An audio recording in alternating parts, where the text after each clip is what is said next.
Ngayon na malapit na tayo. Congratulations! Hello! Pasok kami, ha? Ito po para po sa inyo, 100,000. Sige, niwa ka muna, kuya. Sa'yo na yan at wag mo nang papakawalan. Ayan, kayo po yung napili ng GMA na beneficiaries. Naiiyak na siya yung asawa ni Kuya Potpot. Naiiyak na siya. Tapos, sinstop ko na kagad yun. Yung, ate, hindi, huwag kang malungkot. Meron kayo 100,000. Ate, huwag ka na umiyak. Magpapasko na sa'yo ng Pasko mo, kaya huwag ka umiyak. Alam ko naman na tears of joy. Pero, para lang ma-up. Para lang mas masaya. Kasi, mamaya umiyak siya, pati ako maiyak na, madala na ako. Alam mo yun. Siguro dalawang hakbang na lang po, ilog na. Ang problema naman po dito, hindi yung kinakatakot po namin, hindi yung bahape. Ang kinakatakot po namin yung pag-erode na lupa. Malapot po kasi itong lupang ito. Sobrang saludo ko sa kanya. Kasi isipin mo yun, iiwanan mo yung comfort zone mo.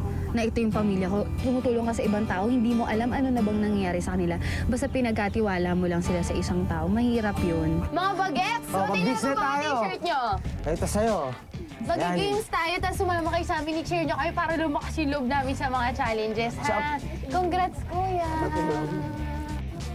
Yun, nung umakyat ako, kahit kahit natatakot na ako sa hagdanan nila eh. Baka sa bigat kong ito, bumigay eh. Pero yun, pinili ko, akyat ako. Tapos nakita ko yung bata, yung bunso nila, binisang ko. Si Mami, nagpa-powder pa. Parang excited sila. Gusto nilang, gusto nilang makita kung ano yung gagawin namin challenge, yung sinuportahan din nila kami. Halika na! Abis ka na, oh. Oo, bagay pala sa'yo.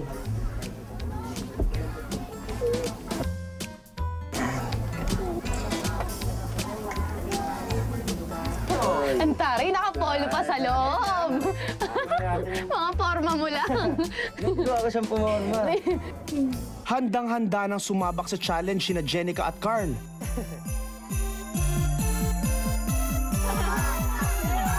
Pero teka, kulang pa pala ng isang miyembro ang pamilya nila Potpot. Bye po, bye-bye.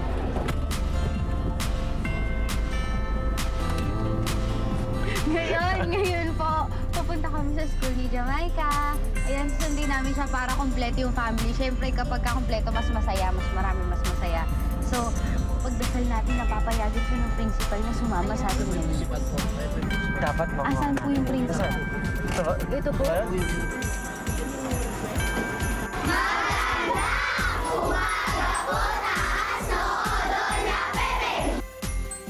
Papaalam po sana namin si Jamaica kung pwede po siya sumama sa amin sa Tagaytay. Nanalo po kasi yung papa niya sa puso ng Pasko. Okay lang po. Alam po. Salamat po. Hey, ba? Thank you po, Ay, pagdasal niyo kami na sana Manalo. Pagtapos namin na sana kahit pa paano manalo kami dun sa challenge.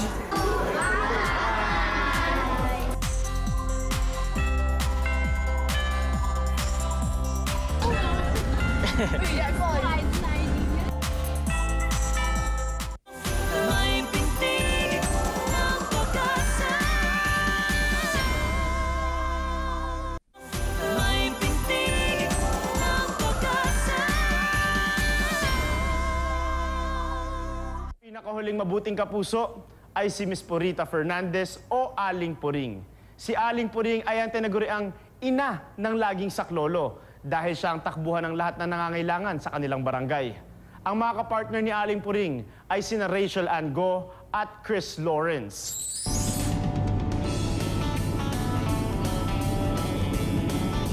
Hello po, ngayon pupunta na po kami sa Venezuela para puntahan at sunduin natin si Aling Puring.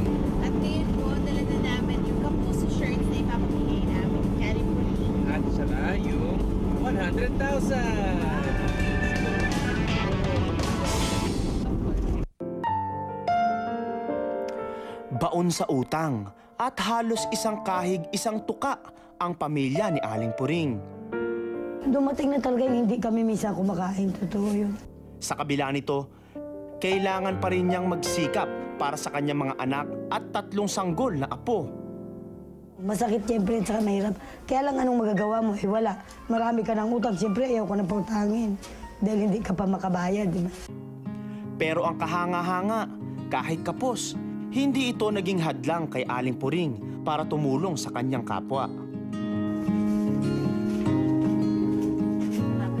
Yung anak ko po, may sakit po na pneumonia. Yung kada po, umaatake yung anak ko nung sika. Siya po natakbang po. Puring, kahit madaling araw, kahit gabi. Rugod din po siya, natakbo sa Karakara Barangay, sa kung saan may telepono, tawag po siya. Madali po siya nakita kahit anong oras.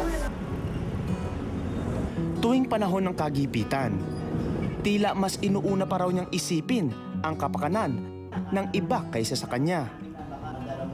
Talagang iyan, suki namin talaga dito sa barangayan pagdating sa mga paghingi ng tulong. Lagi siyang nahandito, nakikiusap siya, natulungan yung kapitbahay niya, tulungan yung mga kakilala niya pag may problema, lalo-lalo na kung mga may karamdaman. Nasasayahan ako kasi na yung nakakatulong ako sa kanila kahit sa tulong na yung tulong ko lang na walang pinansyal. Masaya pong makatulong sa kapwa ng gano'n.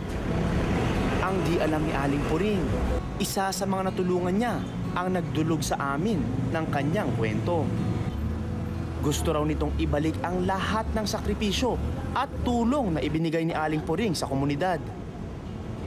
Tutuwa din naman kami na kahit paano na yung na-recognize yung kanyang pagiging matulungin. Gusto ko rin makatapos yung bunso ko eh. Kasi talagang gustong-gusto niya makapag-aral. Sabi niya, Nay, kahit 2 years lang. O ayan, konting tiis na lang Aling Puring at kahit paano'y makakaahon na kayo. Parating na po dyan ang himig ng Pasko, hatid ng 2 kapusong singing angels. Sundan natin ang mga eksena ng katukinan na Rachel Ann at Chris, si Aling Puring. Bit-bit ang sorpresang regalo. Makalipas ang 1 oras, natagpuan din sa wakas ni na Rachel Ann at Chris ang barangay Paso de Blas. Puntahan na natin ngayon ang bahay ni Aling Puring. Tao po! Tao po! Aling Puring! Aling Puring! Ako po si Rachel Ann. Ako po si Chris Lawrence. At kayo po ang napili ng kapuso para po maging beneficiary. Pwede po ba kami pumasok? May mga dala kaming t-shirt para sa po. Ito po, para po sa inyo ito. Salamat po. At para sa mga Ito po! Ayan! 100,000! Maraming salamat po. Ako po, Aling Puring. Sobrang saya. Naabutan natin naglalaba pa sa Aling Puring. Naglalaba pa siya. May mga soap suds pa siya dito. Ako po, Aling Puring. Nabalik lang po ng Diyos yung binibigay niyo sa mga kapwa niyo. Tears of joy yung kanyang mga luha. Nakakatuwa. Ang sarap ng pakiramdam na gano'n. Napasaya siya. Yes. May lakad po ba kayo ngayon? Kasi kailangan niyo po sumama sa amin ngayon. Opo. Sasama ka ba? O, tara na. Okay lang. Iba, hindi mo i-explain yung joy. Hindi lang yung happiness yan. Andun na yung joy, diba? Parang finally may natutulungan tayong tao. Hello po. Sikat kayo, Aling Puring. Ay, tara na po, Aling Puring. Pasok na po tayo. Bye! Sa wakas, pagkalipas ng mahaba-haba pero masayang biyahe, nakarating din silang lahat sa challenge area sa Tagaytay. Simula na ang Puso ng Pasko Artista Challenge.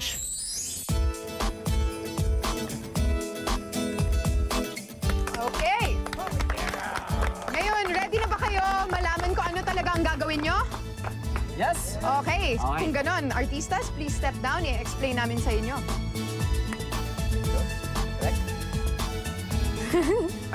So, nandito ngayon sa Chateau Royal sa Tagaytay. At ang first challenge ay tinatawag naming Reach for the Stars.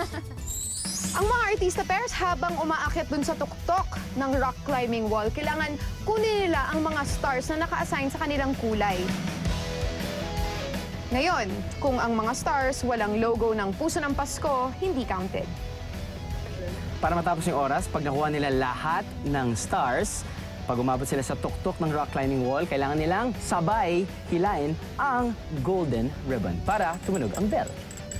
That's right, fastest time wins at syempre ang winner makakakuha ng 50 points. It's so simple!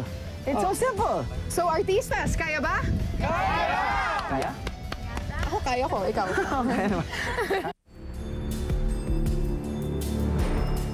So, 70 feet.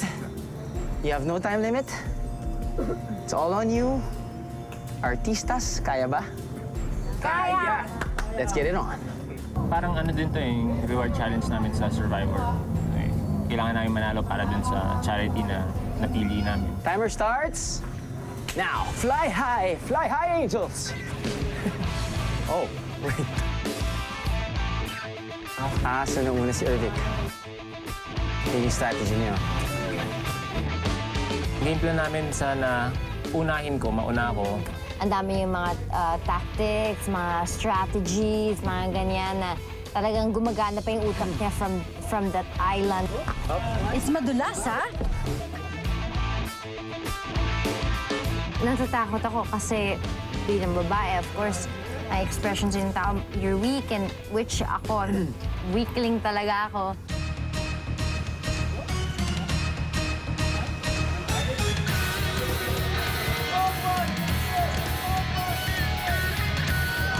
Ingat kayo, ingat kayo. 2. Sa mga hindi nakakaalam, kakaulan lang, so medyo slippery. Basta ang ano lang namin, panalangin at mag-ingat sila sa pag-akyat. Kasi madulas. Madulas. Siyempre, umulan. Mabuti ko hindi umulan. Yung mga holds, yung mismong wall. Okay. Okay. Ay! Red! Basta ako, may pulang star, dukot na lang ng dukot, you know, I might get lucky, there's a sticker or not, okay lang na, baksak na siya doon, I won't deal with it. Ganun lang iniisip ko.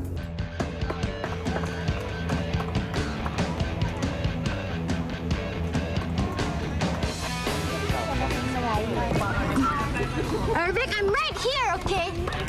Kasi ako, first time ko sumali sa isang ganito. Nakita niyo naman kanina na hirapan ako ng konti.